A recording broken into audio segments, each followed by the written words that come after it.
তৃতীয় শ্রেণীর সুপ্রিয় শিক্ষার্থীবৃন্দ, আসসালামু আলাইকুম। আশা করছি তোমরা সকলেই ভালো আছো।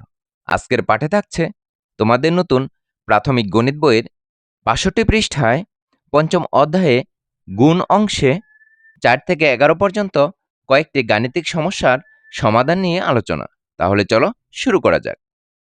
তোমরা এখানে লক্ষ্য করো, দেখো ৪ নম্বরে বলা হয়েছে ৪টিতে ১ হালি হয়। ৫ হালিতে কতগুলো হবে? ১ হালি হতে কয়টি লাগে? ৪টি লাগে। তাহলে ৫ হালি হতে কত লাগবে? আরও বেশি লাগবে। তাহলে কি করতে হবে? গুণ করতে হবে। তাহলে চলো আমরা অঙ্কটি সমাধান করে নিই।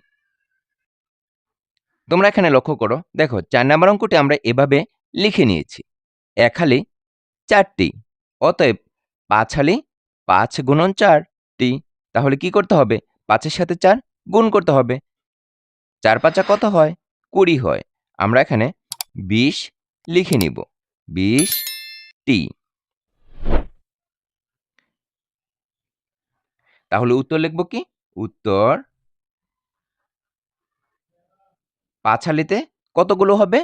২০টি হবে। আমরা এখানে ২০টি লিখে দিব। টয় রসিকারে টি। আশা করছি তোমরা ৪ নাম্বার গাণিতিক সমস্যাটি কিভাবে সমাধান করতে হয় বুঝতে পেরেছ। এরপর তোমরা ৫ নাম্বার অঙ্কটি লক্ষ্য করো। এখানে বলা হয়েছে যদি এক গুচ্ছে ৬টি ফুল থাকে তবে এরকম ৮ গুচ্ছে কয়টি ফুল থাকবে? এক গুচ্ছে কয়টি ফুল আছে? ৬টি ফুল আছে এক গুচ্ছে। তবে এরকম ৮ গুচ্ছে কতগুলো ফুল থাকবে? এক গুচ্ছে যদি ৬টি ফুল থাকে তাহলে ৮ গুচ্ছে অনেক বেশি থাকবে। তাহলে কি করতে হবে? গুণ করতে হবে। তাহলে চলো আমরা ৫ নাম্বার গাণিতিক সমস্যাটি সমাধান করে নেই। তোমরা এখানে লক্ষ্য করো, দেখো ৫ নাম্বার অঙ্কটি আমরা এভাবে করে নিয়েছি। এক গুচ্ছে ফুল থাকে ৬টি, অতএব ৮ গুচ্ছে ফুল থাকে। তাহলে কি করতে হবে? একের চেয়ে ৮ বড়, সেজন্য গুণ করতে হবে। ৮ গুণন ৬টি। এখানে সমান চিহ্ন দিয়ে ৮ এর সাথে ৬ গুণ করে নামাবো। ৬টা ৪৮। আমরা এখানে ৪৮ লিখে নিব। ৪৮টি। তাহলে ৮ গুচ্ছে কয়টি ফুল থাকবে? ৪৮টি ফুল থাকবে। তাহলে আমরা এখানে উত্তর লিখে নিব। উত্তর ৪৮টি। আশা করছি তোমরা বুঝতে পেরেছ। এরপর তোমরা ৬ নাম্বার অঙ্কটি লক্ষ্য করো। দেখো এখানে বলা হয়েছে তাসকিয়া প্রতিদিন ৪ ঘন্টা করে বই পড়ে। এক সপ্তাহে সে কত ঘন্টা বই পড়ে? প্রতিদিন বলা হয়েছে তাসকিয়া প্রতিদিন ৪ ঘন্টা করে বই পড়ে। প্রতিদিন ৪ ঘন্টা করে বই পড়ে। প্রতিদিন মানে কি? একদিন। একদিনে সে ৪ ঘন্টা বই পড়ে। তাহলে এক সপ্তাহে সে কত ঘন্টা বই পড়বে? এক সপ্তাহ মানে কি? ৭ দিন। ৭ দিনে সে কত ঘন্টা বই পড়বে? একদিনে যদি ৪ ঘন্টা পড়ে, ৭ দিনে সে বেশি পড়বে। তাহলে কি করতে হবে? গুণ করতে হবে। তাহলে চলো আমরা ৬ নাম্বার গাণিতিক সমস্যাটি সমাধান করে নেই। তোমরা এখানে একটু লক্ষ্য করো, দেখো ৬ নাম্বার গাণিতিক সমস্যাটি আমরা এভাবে লিখে নিয়েছি। আমরা জানি ১ সপ্তাহ সমান ৭ দিন। তাহলে একদিনে বই পড়ে ৪ ঘন্টা। অতএব ৭ দিনে বই পড়ে ৭ গুণন ৪ ঘন্টা। তাহলে ৭ এর সাথে ৪ গুণ করতে হবে। ৪ ৭ ২৮। আমরা এখানে ২৮ লিখে নিব। ২৮ ঘন্টা। তাহলে আমরা এখন উত্তর লিখে নিতে পারি। উত্তর ২৮ ঘন্টা। আশা করছি তোমরা বুঝতে পেরেছ। তোমরা ৭ নাম্বার গাণিতিক সমস্যাটি লক্ষ্য করো। দেখো এখানে বলা হয়েছে এক দিস্তা কাগজে ২৪টা থাকে। ১২ দিস্তায় কতটা কাগজ থাকবে? এক দিস্তা কাগজে কতটা আছে? ২৪টা আছে। তাহলে ১২ দিস্তায় কতটা কাগজ থাকবে? তাহলে অনেক বেশি থাকবে। যেহেতু এক দিস্তায় ২৪টা আছে, তাহলে ১২ দিস্তায় অনেক বেশি থাকবে। তাহলে কি করতে হবে? গুণ করতে হবে। আমরা এভাবে লিখে নেব, এক দিস্তায় কাগজ আছে ২৪টা। অতএব ১২ দিস্তায় কাগজ আছে ১২ গুণন ২৪। এই ২৪-এর সাথে ১২ গুণ করে গুণফল নামিয়ে দিব। তাহলে কিন্তু আমরা ১২ দিস্তায় কতটা কাগজ আছে পেয়ে যাব। তাহলে চলো আমরা গাণিতিক সমস্যাটি সমাধান করে নিই। দেখো আমরা কিন্তু খাতায় এভাবে লিখে নিয়েছি। ১ দিস্তায় কাগজ থাকে ২৪ টা।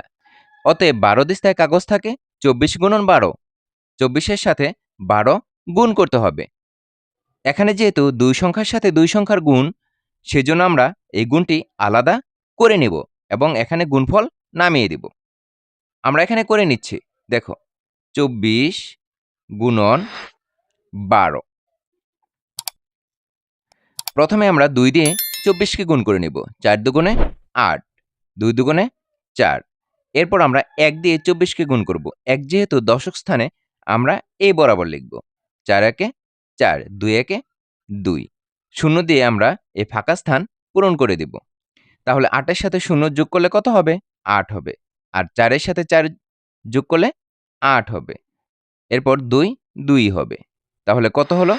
২৮৮। আমরা এখানে ২৮৮ লিখে নেব। ২, ৮, ৮, ২৮৮ টা। আশা করছি তোমরা বুঝতে পেরেছ। তোমরা এখানে ৮ নাম্বার গাণিতিক সমস্যাটি লক্ষ্য করো। দেখো, এখানে বলা হয়েছে ১০০ পয়সায় ১ টাকা হয়। ১০ টাকায় কত পয়সা হবে? ১ টাকায় কত পয়সা হয়? ১০০ পয়সা। ১ টাকা সমান ১০০ পয়সা। আমরা জানি কি ১ টাকা সমান ১০০ পয়সা। তাহলে ১০ টাকায় কত পয়সা হবে? যেহেতু ১ টাকায় ১০০ পয়সা হয়, ১০ টাকায় কত পয়সা হবে? ১০ টাকায় বেশি হবে, অনেক বেশি হবে। তাহলে কি করতে হবে? গুণ করতে হবে। তাহলে আমরা এভাবে লিখব, ১ টাকায় হয় ১০০ পয়সা, অতএব ১০ টাকায় হয় ১০ গুণন ১০০। তাহলে কিন্তু আমরা ১০ টাকায় কত পয়সা হয় বের করতে পারব। তাহলে চলো আমরা গাণিতিক সমস্যাটি সমাধান করে নেই। আমরা ৮ নাম্বার অঙ্কটি এভাবে লিখে নিয়েছি। ১ টাকায় হয় ১০০ পয়সা। তাহলে বলা হয়েছে ১০ টাকায়। ১০ টাকায় হয় ১০০ গুণন ১০ পয়সা। ১০০ র সাথে ১০ গুণ করতে হবে। প্রথমে আমরা ১ দিয়ে ১ কে গুণ করব। ১ এর সাথে ১ গুণ করলে কত হয়? ১ হয়। আর এখানে কয়টি শূন্য আছে? ২ টি শূন্য আছে। আর এখানে ১ টি শূন্য আছে। তাহলে ৩ টি শূন্য আছে। আমরা এই ৩ টি শূন্য এখানে লিখে দিব। তাহলে কত হলো? একক, দশক, শতক, হাজার। ১,০০০ হলো। ১,০০০ পয়সা। আমরা এখানে পয়সা লিখে নিব। ১০ টাকায় কত পয়সা হবে? ১০ টাকায় ১,০০০ পয়সা হবে। আমরা এখানে উত্তর লিখে নিব। উত্তর ১,০০০ পয়সা। এরপর তোমরা ৯ নাম্বার গাণিতিক সমস্যাটি লক্ষ্য করো। এখানে বলা হয়েছে একটি বইয়ে ১৩০ পৃষ্ঠা আছে। এরূপ ২৮ টি বইয়ে কত পৃষ্ঠা আছে? একটি বইয়ে কত পৃষ্ঠা আছে? ১৩০ পৃষ্ঠা আছে। যেহেতু একটি বইয়ে ১৩০ পৃষ্ঠা আছে, তাহলে ২৮ টি বইয়ে অনেক বেশি হবে। তাহলে কি করতে হবে? গুণ করতে হবে। আমরা এভাবে লিখে নিব, একটি বইয়ে আছে ১৩০ পৃষ্ঠা। অতএব ২৮ টি বই আছে, ২৮ গুণন ১৩০। আমরা ৯ নাম্বার গাণিতিক সমস্যাটি এভাবে লিখে নিয়েছি। একটি বইয়ে আছে ১৩০ পৃষ্ঠা। অতএব ২৮ টি বই আছে ১৩০ গুণন ২৮ পৃষ্ঠা। তাহলে এখানে আমরা গুণ করে গুণফল নামিয়ে দিব। দেখো, এখানে কিন্তু আমরা লিখে নিয়েছি ১৩০ গুণন ২৮। ২৮ এর সাথে ১৩০ এর সাথে ২৮ গুণ করে নিব। তাহলে আমরা প্রথমে ৮ দিয়ে ১৩০ কে গুণ করে নিব। ৮ এর শূন্য, শূন্য। ৩ ৮ ২৪ এর ৪। হাতে রয়েছে কত? ২। ৮ একে ৮ আর ২ এ ১০। আমরা এখানে ১০ লিখে নিলাম। এরপর আমরা ২ দিয়ে ১৩০ কে গুণ করব। ২ আছে দশক স্থানে। আমরা এই দশক বরাবর লিখব। ২ এর শূন্য, শূন্য। ৩ দুগুণে ৬। ২ একে ২। এই ফাঁকা ঘরে আমরা একটি শূন্য বসিয়ে দিব। তাহলে এখন আমরা যোগ করে নেই। শূন্যর সাথে শূন্য যোগ করলে শূন্য, ৪ এর সাথে শূন্য যোগ করলে ৪, শূন্যর সাথে ৬ যোগ করলে ৬, আর ২ এর সাথে ১ যোগ করলে কত হবে? ৩ হবে। তাহলে আমরা কত পেলাম? ৩,৬৪০। আমরা এখানে গুণফল লিখে নিব। ৩,৬৪০ পৃষ্ঠা। তাহলে কি বলা হয়েছিল? এরূপ ২৮ টি বইয়ে কত পৃষ্ঠা আছে? ২৮ টি বইয়ে ৩,৬৪০ টি পৃষ্ঠা আছে। আমরা এখানে উত্তর লিখে নিব। আমরা এখানে উত্তর লিখে নিব। উত্তর 3640 পৃষ্ঠা। তোমরা এখানে 10 নাম্বার গাণিতিক সমস্যাটি লক্ষ্য করো। এখানে বলা হয়েছে মিলির টাকার 14 গুণ টাকা মুনির কাছে আছে। মিলির কাছে যদি 225 টাকা থাকে তবে মুনির কাছে কত টাকা আছে? এখানে তোমরা একটু ভালো করে লক্ষ্য করো। দেখো, মিলির টাকার 14 গুণ টাকা মুন্নির কাছে আছে। তাহলে মুন্নির কাছে কিন্তু এই মিলির টাকার 14 গুণ টাকা বেশি আছে। মিলির কাছে যদি 225 টাকা থাকে তাহলে মিলির কাছে কত টাকা আছে? 225 টাকা। এই 225 টাকার 14 গুণ টাকা মুন্নির কাছে আছে। তাহলে মুন্নির কাছে কত টাকা আছে? মিলির টাকার 225 টাকার 14 গুণ। তাহলে 225কে 14 দিয়ে যদি আমরা গুণ করি তাহলে কিন্তু মুন্নির টাকা পাওয়া যাবে। তাহলে চলো আমরা গাণিতিক সমস্যাটি সমাধান করে নিই। আমরা এখানে 10 নাম্বার গাণিতিক সমস্যাটি এভাবে লিখে নিয়েছি।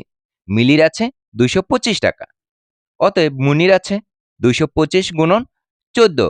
যেহেতু মিলির থেকে 14 গুণ বেশি আছে মুন্নির কাছে, তাহলে মিলির টাকার সাথে 14 গুণ করতে হবে।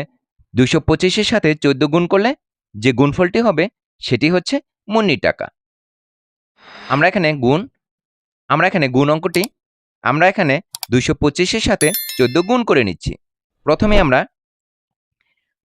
আমরা 4 দিয়ে 225 কে গুণ করে নিব। 4 5 20, 20 কত নামবে? 0, হাতে রয়েছে কত? 2। 4 দুগুণে 8 আর 2 10, 10 এর 0, হাতে রইল কত?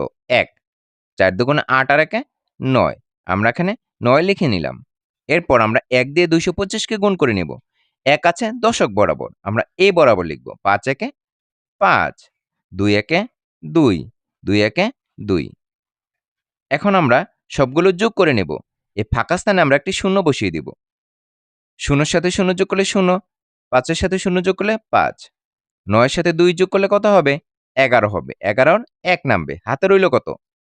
1। 3 আর 1 2 আর 1 যোগ করলে কত হবে? 3 হবে। তাহলে আমরা কত পেলাম? 3150। আমরা এখানে 3150 লিখে নিব। 3150 টাকা। তাহলে মুনির কাছে কত টাকা আছে? 3150 টাকা আছে। আমরা এখানে উত্তর লিখে নিব। উত্তর 3150 টাকা। আশা করছি তোমরা 10 নাম্বার গাণিতিক সমস্যাটির সমাধান বুঝতে পেরেছ। এরপর তোমরা 11 নাম্বার গাণিতিক সমস্যাটি লক্ষ্য করো। এখানে আছে একটি ইলিশ মাছের দাম 750 টাকা। এরূপ 20টি ইলিশ মাছের দাম কত? একটি ইলিশ মাছের দাম যদি হয় 750 টাকা, তাহলে 20টি ইলিশের দাম কত হবে? বেশি হবে। তাহলে কি করতে হবে? 750 এর সাথে একটি ইলিশ মাছের দামের সাথে 20 গুণ করতে হবে। তাহলে কিন্তু আমরা 20টি ইলিশ মাছের দাম পেয়ে যাব। তাহলে চলো আমরা 11 নাম্বার গাণিতিক সমস্যাটি সমাধান করে নেই। আমরা এখানে 11 নাম্বার গাণিতিক সমস্যাটির সমাধান এভাবে লিখে নিয়েছি। একটি ইলিশ মাছের দাম 750 টাকা। অতএব 20টি ইলিশ মাছের দাম 750 গুণন 20 টাকা। তাহলে 750 এর সাথে 20 গুণ করতে হবে। আমরা কিন্তু এই গুণটি এখানেও করে নিতে পারি। দেখো, আমরা 2 দিয়ে প্রথমে 750 কে গুণ করব, তারপর শূন্য বসিয়ে দিব। 2 দিয়ে প্রথমে 0 কে গুণ করি, 2 এর 0 0। 2 দিয়ে 5 কে গুণ করি, 5 দুগুণে 10, 10 এর 0, হাতে রইল কত? 1 রইল। এরপর 2 দিয়ে 7 কে গুণ করব, 7 দুগুণে 14, আর 1 কত হবে? 15 হবে। আমরা এখানে 15 লিখে নিলাম।